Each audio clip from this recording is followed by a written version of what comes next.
je parlais tout à l'heure de vos relations avec Monsieur Etienne Tshisekedi Wamlumba.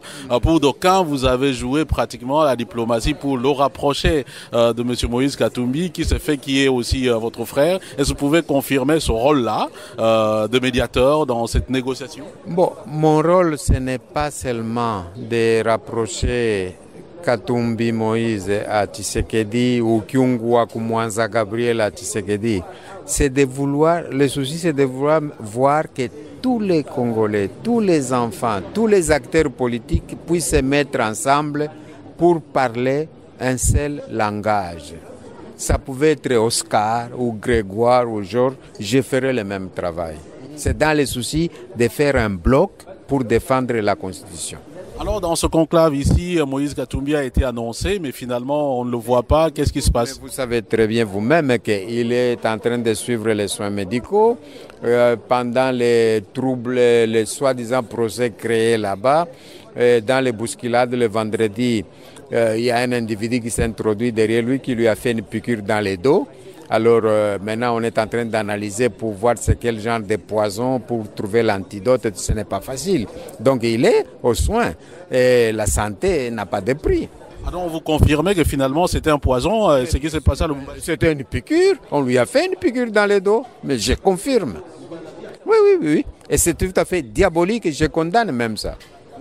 Alors vous le fréquentez, vous certainement vous téléphonez, maintenant son état de santé... J'étais à Londres, je suis allé le voir, son état n'est pas, il ne s'est pas encore rétabli à 100%, mais ça commence un petit peu, il est encore faible, c'est pourquoi lui voulait venir, mais c'est les médecins qui lui ont dit non, il ne faut pas, il faut suivre les soins jusqu'au bout.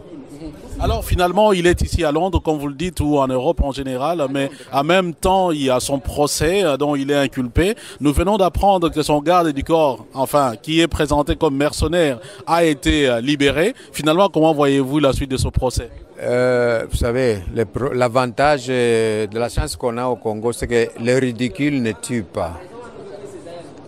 Parce que c'est un faux procès, monté de toutes pièces, et surtout mal monté. Comment vous allez dire il y a recrutement de mercenaires, vous arrêtez un mercenaire et vous l'arrêtez. Et comment vous allez dire vous lancez un mandat à comparaître à l'auteur. Du coup, vous créez des incidents.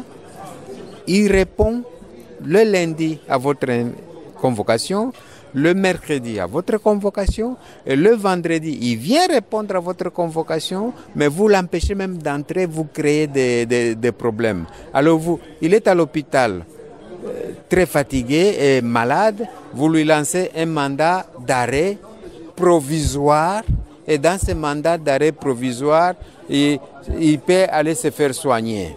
Ça veut dire quoi? Merci, Monsieur KTB. C'est moi qui vous remercie.